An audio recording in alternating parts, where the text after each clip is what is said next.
Hello students, welcome to today's session. This is third session for real-time operating system. Okay, so up till now we studied what is real-time operating system, then what are different scheduling algorithms for it. Okay, but we haven't discussed about task management. Okay, so every real-time operating system. Okay, it has several sort of tasks. Okay, so let's see what is task in detail. So task is the individual execution of an individual execution unit of an application. Okay. See, an application has different execution unit. Okay, which are named as task. Then what are functions of it? So it does specific job assigned to it. Okay. Then it either runs forever in loop. Okay, or terminates. Then it communicates results to another tasks of the application. Okay, so what different types of task are preemptive, non-preemptive, and round robin. Okay,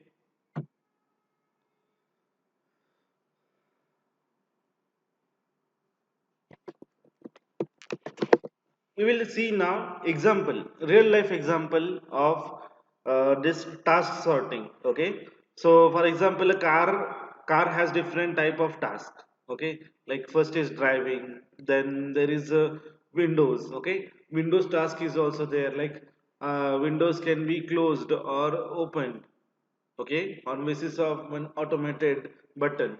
Then temperature, we can control the AC temperature. Okay, temperature using the AC. Okay, then door lock, theft lock alarm. So door is totally locked, okay, if it is closed properly. Okay, then brakes and accelerator, if we push the brake, the vehicle is stopped. Okay, accelerator increases the speed.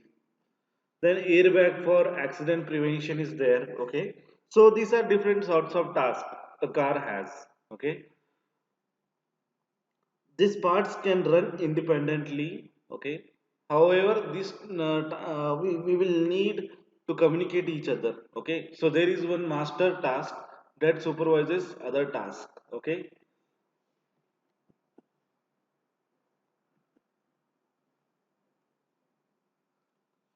now let's see what is task and versus program. Okay, difference between them. Task is a running instance, okay, and program is a code that resides in memory, that is primary or secondary memory, okay. Then program contains code, which is a list of instructions stored in disk, okay. Then as soon as the program is executed, program counter makes next instruction to execute. Okay, and set of associated resources are made entry in it. The program gives rise to one or more active tasks when executable file is loaded in main memory and execution of task begins. Okay.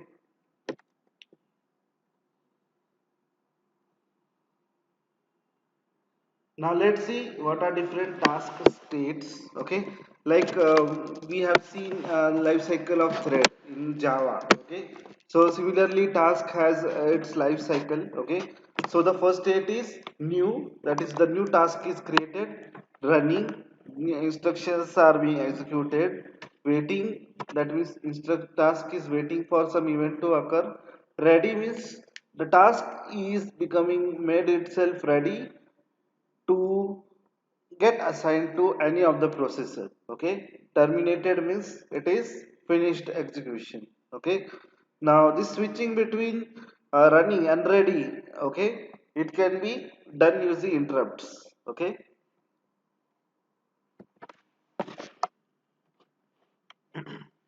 now let's see what is task descriptor.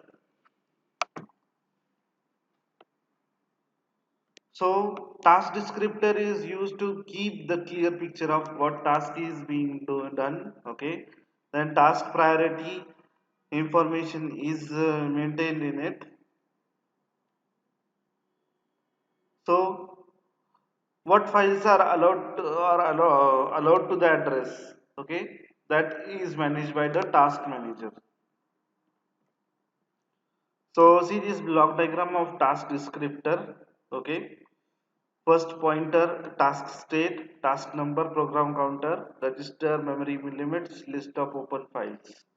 Okay, so what is different sorts of information collected by it is like task state, program counter, CPU registers, CPU scheduling information, memory management information, IO state status information. Okay, this sort of information is maintained by task descriptor. Okay, now let's see what is context switching. So context switching is switching with that CPU to another task. Okay, due to it, the state of the old task is saved. Okay, and loading the state of new task. Okay, is done. The time wasted to switch to another task without any disturbance is called context switching or switching jitter. Okay, means it is in flow for every time.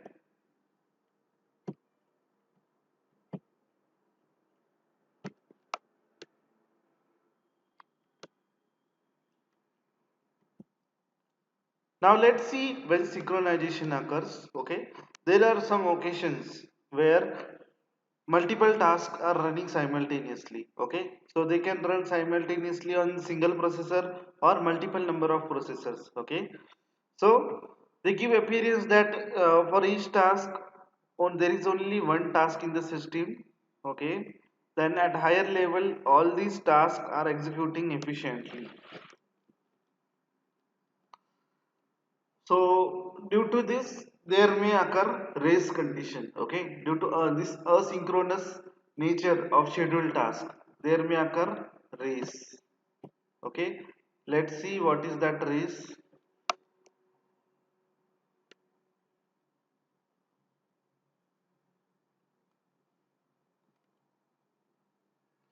See, only one task is going through the data structure, while other task wants to go through the same data structure.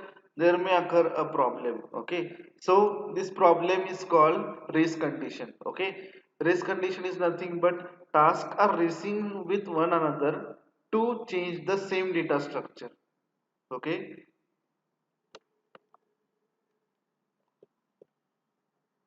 now let's see what is critical situation. Okay, suppose there is a piece of code that only one task can execute one time. Okay, and if multiple tasks enter that critical section, only one can run and others will sleep. Okay, so this is called critical section.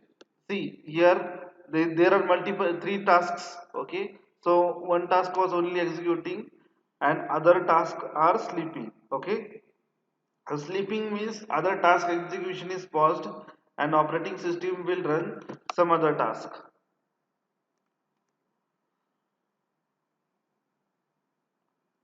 Now once execution is done, okay, it is allowed to leave the critical section, okay, and made the other task which is sleeping to enter the critical section. Okay, and it is necessary that we should keep the critical section as small as possible. Okay,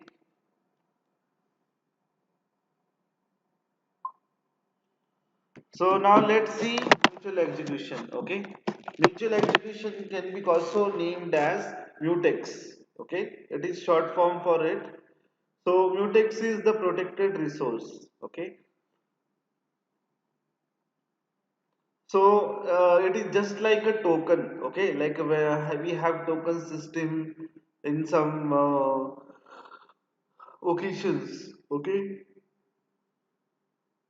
like in some restaurants they give us token. Okay, we can enter the restaurant only after payment of bill and we get the token. Okay, so we get our requisite dish only after we gave it. Okay, so see, every task is given some token that is called mutex. Okay, so that task is allowed to access the protected resource. Okay, others tasks are paused.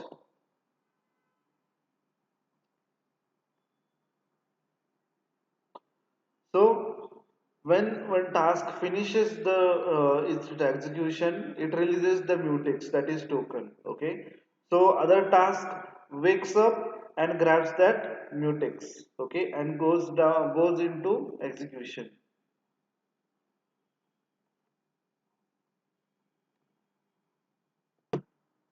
A task may lock a mutex by calling the lock method. Okay. So now let's study about locking and blocking. Okay. So once mutex execution is done. Okay. So the task may lock the mutex by calling lock method on it. Okay. If mutex is locked by another task, locking function blocks execution. See, when we execute any task, okay, so for execution of task, that task has to grab the mutex. Okay, so the mutex will be not accessed by someone else only if the task calls the function of lock. Okay,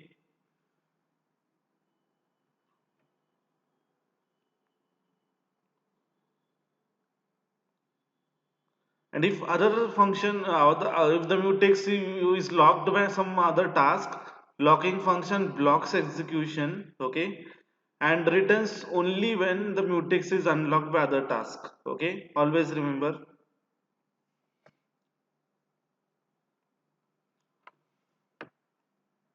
One more than one task can be blocked on a locked mutex at one time. Okay.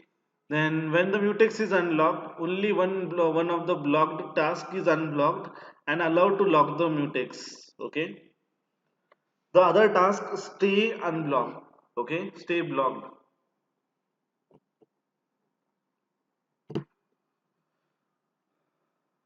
Now let's see the concept of deadlock. So when there is a possibility, okay, like when one task wants to block the execution of another, so mutex can do this. Okay, so mutex can call deadlock function. Okay, for such purpose. Okay, one task can block the working of other task. Now normally deadlock occurs when one or more tasks are stuck waiting for something that never will occur. Okay, like there is, if there is any infinite loop of error, so deadlock occurs. Okay, one or more tasks are waiting for for end of something that will not finish. Okay, this is deadlock. Semaphore. Semaphore is a counter that can be used to synchronize multiple tasks. Okay, so it has a basic counter value. Okay, which is a non-negative integer. Semaphore guarantees that without creating race condition, checking and modifying the value can be done safely. Okay.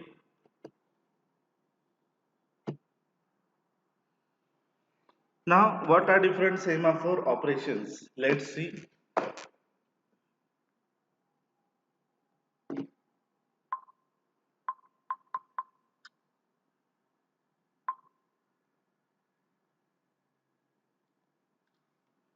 Wait operation and post operation. Okay, so there are opposite working, like wait operation decrements the value of semaphore by 1, and post operation increases the value by 1. Okay, so if the semaphore value is previously 0 and others are blocked, okay, so one of the task will be unblocked and the value will become plus 1. Okay, now if the value is already 0, the operation blocks of another value of semaphore becomes positive. Okay, and when the value becomes positive, it decremented by 1. Okay, and enters the wait operation. So students, this is all about semaphore. Okay, we will complete the remaining section in the next class. Thank you.